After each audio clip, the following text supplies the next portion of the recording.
வணக்கம் நண்பர்களே, நம்ம பிரா இன்சைட் சேனலுக்கு உங்களை அன்புடன் வரவேற்கிறேன். இந்த வீடியோவில் நம்ம புளிக்க வைத்த அரிசி தண்ணீர், அதாவது ஃபர்மெண்டட் ரைஸ் வாட்டரின் ரகசியங்கள் பற்றி மிகவும் எளிமையாகவும் அனைவருக்கும் புரியும் வகையிலும் பார்க்க போகிறோம். இந்த வீடியோ உங்களுக்கு நிச்சயம் பயனுள்ளதாக இருக்கும் என்று நம்புகிறேன். அதனால் வீடியோவை முழுவதும் கவனமாக பாருங்கள். வாங்க தொடங்கலாம். இன்னைக்கு நாம என்னென்ன பார்க்க போறோம்னு சுருக்கமா சொல்லிடுறேன். முதல்ல அரிசி தண்ணீர்ல நாம பண்ற பெரிய தப்பு என்ன, அடுத்து இந்த ஃபெர்மெண்டேஷன் அதாவது புளிக்க வைக்கிறதோட மேஜிக் என்ன, முடிக்கு தேவையான முக்கிய சத்துக்கள், அதுக்கப்புறம் இதை எப்படி சரியா தயாரிக்கிறது, கடைசியா எப்படி பயன்படுத்துறது, இது எல்லாத்தையும் ரொம்ப தெளிவா பார்க்க போறோம். பகுதி 1. அரிசி தண்ணீர்ல நாம பண்ற அந்த பெரிய தப்பு. ஆசியா நாடுகள்ல பல 100 வருஷமா அடர்த்தியான கூந்தலுக்கு இதான் ரகசியம்னு உங்களுக்கு தெரிஞ்சிருக்கும். ஆனா இத வீட்ல ட்ரை பண்ணும்போது நிறைய பேர் ஒரு பெரிய தப்பு பண்றாங்க. சும்மா அரிசியை ஊற வச்சு அந்த தண்ணியை எடுத்து அப்படியே தலைக்கு தேய்ச்சா எந்த ஒரு பெரிய பலனும் கிடைக்காதுங்க. அதுதாங்க நிஜம். உண்மையான ரகசியம் எங்க இருக்கு தெரியுமா? புளிக்க வைக்கப்பட்ட ப்ரோபயோட்டிக் அரிசி தண்ணீர்ல தான் இருக்கு. சும்மா இருக்கிற தண்ணிய உயிருள்ள நல்ல பாக்டீரியாக்கள் நிறைந்த ஒரு ப்ரோபயோட்டிக்கா மாத்துறது தான் ஆரோக்கியமான உச்சந்தலைக்கும் பளபளப்பான கூந்தலுக்கும் உண்மையான அடிப்படை. பகுதி 2. புளித்தலின் மேஜிக். இது ஒன்றும் பெரிய கம்பு சுத்திரானா இல்லைங்க. நாம தினமும் வீட்ல இட்லி மாவு புளிக்க வைக்கிறோம் இல்லையா, இல்லனா பாலை தயிரா மாத்துறோம்ல, அதே மாதிரி தான் இதுவும். இப்படி புளிக்க வைக்கும்போது தான் இதோட உண்மையான பலன்கள் பல மடங்கு அதிகமாகுது. இது கொஞ்சம் கவனிங்க. நாம எந்த புது கிருமிகளையும் இதுல சேர்க்கல. அந்த கிருமிகள் ஏற்கனவே காத்துலயும் அரிசியிலையும் இயற்கையாவே இருக்கு. கேட்கவே ரொம்ப ஆச்சரியமா இருக்குல்ல? ஆமாங்க, நம்ம இயற்கை சூழலே இந்த புளிப்புத்தன்மைக்கு தேவையான ஈஸ்ட் மற்றும் பாக்டீரியாக்களை நமக்கு இலவசமாவே கொடுக்குது. நாம செய்ய வேண்டியதெல்லாம் அதுங்களுக்கு தேவையான நேரத்தை கொடுக்கறது மட்டும்தான். 48. இந்த நம்பரை நல்லா ஞாபகம் வச்சுக்கோங்க. சரியா 48 மணி நேரம். ஏன்னா இந்த நேரத்துல தான் அந்த நுண்கிருமிகள் அரிசியில இருக்கிற மாவுச்சத்தை சாப்பிட்டு பல மடங்கா பெருகி ஒரு பவர்ஃபுல்லான ப்ரோபயோட்டிக்கா மாறுது. இந்த டைம்லைனை பாருங்க. ஆரம்பத்துல, அதாவது 0 மணி நேரத்துல நாம வெறும் அரிசியையும் தண்ணியையும் தான் கலக்கிறோம். 24 மணி நேரம் கழிச்சு பாத்தீங்கன்னா சில பாக்டீரியாக்கள் வளர்ந்து நமக்கு ஓரளவுக்கு பலன் தர தொடங்கும். சரி, 24 மணி நேரத்துல இதை பயன்படுத்தலாமான்னு கேட்டா தாராளமா பயன்படுத்தலாம். ஆனா நீங்க இன்னும் கொஞ்சம் பொறுமையா இருந்து 48 மணி நேரம் டைம் கொடுத்தீங்கன்னா ஈஸ்ட் முழுமையா உருவாகி உங்க முடிக்கும் உச்சந்தலைக்கும் கிடைக்க வேண்டிய அந்த அதிகபட்ச பலன்கள் கிடைக்கும். பகுதி 3. தலைமுடிக்கு தேவையான முக்கிய சத்துக்கள்.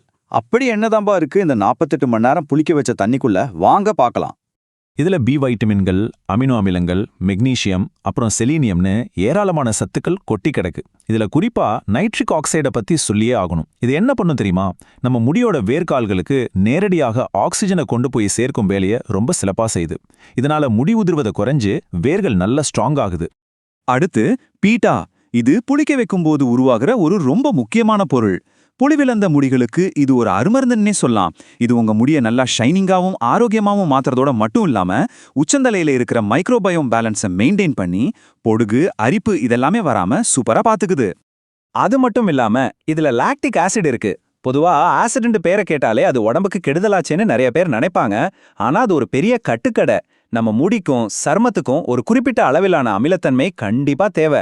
இந்த லாக்டிக் ஆசிட் அந்த சூழலை கரெக்டா உருவாக்கி முடி வறண்டு போவதை தடுத்து சர்மத்தையும் சூப்பரா பாதுகாக்குது. பகுதி 4. செய்முறை வழிகாட்டி. இப்போ ரொம்ப முக்கியமான பகுதிக்கு வந்திருக்கோம்.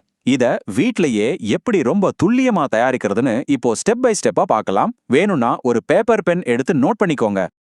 இதோ அந்த 4 ஈஸியான ஸ்டெப்ஸ். முதல் ஸ்டெப், 2 கப் அரிசியை எடுத்து கொஞ்சம் தண்ணி விட்டு லேசா பிசைஞ்சு அழுக்கு போற வரைக்கும் நல்லா கழுவிக்கோங்க. அந்த தண்ணிய கீழே ஊத்திருங்க. 2வது ஸ்டெப், இப்போ அந்த ஈரமான அரிசியில புதுசா 2 கப் நல்ல தண்ணியை ஊத்தி ஒரு 2 மணி நேரம் அப்படியே ஊற வைங்க. 3வது ஸ்டெப், 2 மணி நேரம் கழிச்சு அந்த தண்ணியை மட்டும் வடிகட்டி ஒரு கண்ணாடி பாட்டில்ல மாத்தி சரியா 48 மணி நேரத்துக்கு புளிக்க வைங்க.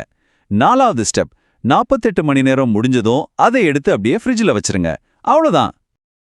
இங்கே உங்களுக்காக சில ஸ்பெஷல் டிப்ஸ் இருக்கு. அந்த கண்ணாடி பாட்ல ரொம்ப டைட்டா மூடாதீங்க. காத்து உள்ள போயிட்டு வர்ற மாதிரி லேசா மூடி வைங்க. அப்போதான் அந்த ஃபெர்மெண்டேஷன் ப்ராசஸ் சரியா நடக்கும். அப்புறம் 48 மணி நேரத்துக்கு மேல புளிக்க வச்சா ஒரு லேசான வாசனை வரலாம். அதை தவிர்க்க ஸ்பியாமெண்ட் எசென்ஷியல் ஆயில் சில துளிகள் சேர்த்துக்கலாம். 48 மணி நேரத்துக்கு பிறகு அதை ஃப்ரிட்ஜில் வைக்கிறது மூலமா பாக்டீரியாக்கள் அளவுக்கு அதிகமாக வளர்றதை தடுத்து அதை ரொம்ப நாளைக்கு கெடாம பாதுகாக்க முடியும். பகுதி 5. பயன்படுத்தும் முறை. சரிங்க, சூப்பரா தயாரிச்சாச்சு. இதை எப்படி கரெக்டா யூஸ் பண்றதுன்னு தெரிஞ்சுக்க வேண்டாமா? இதை பயன்படுத்துற முறை ரொம்பவே சுலபம். தலைமுடிக்கு இந்த தண்ணிய உச்சந்தலையில ஊற்றி சரியா 20 நிமிஷம் ஊற வைக்கணும். அதுக்கப்புறம் சாதாரண தண்ணில அலசிடலாம். இத வாரத்துக்கு 2 முறை தாராளமா செய்யலாம். முகத்துக்கு ஒரு காட்டன் பஞ்சில இதை தொட்டு முகம் முழுக்க தடவி அதே 20 நிமிஷம் கழிச்சு கழுவிடலாம். முகத்துக்கு நீங்க எப்பெல்லாம் வேணுமோ அப்போ யூஸ் பண்ணிக்கலாம். ஆனா இந்த 20 நிமிட ரூல் ரொம்ப முக்கியம், அதை மட்டும் மறந்துடாதீங்க. இறுதியா உங்கள்ட்ட ஒரு கேள்வி. உங்க உச்சந்தலையில இருக்கிற நல்ல பாக்டீரியாக்களை எல்லாம் காலி பண்ற அந்த கெமிக்கல் ஷாம்புக்களை தூக்கி போட்டுட்டு இயற்கையான பழமையான இந்த ப்ரோபயோட்டிக் ரகசியத்தை ட்ரை பண்ணி பார்க்க நீங்க தயாரா? இந்த வீடியோ உங்களுக்கு பிடித்திருந்தா ஒரு லைக் பண்ணுங்க, தம்ஸ் அப். உங்க நண்பர்களுடன் இந்த வீடியோவை ஷேர் பண்ணுங்க, கயர ஷேர். இன்னும் இப்படிப்பட்ட பயனுள்ள வீடியோக்களை பார்க்க நம்ம சேனலை சப்ஸ்கிரைப் பண்ணி பெல் ஐகானை பிரஸ் பண்ணுங்க. Bell icon. உங்கள் கருத்துக்களை கீழே காமெண்ட்ல சொல்ல மறக்காதீங்க. நன்றி நண்பர்களே, மீண்டும் சந்திப்போம் அடுத்த வீடியோவில். வணக்கம்.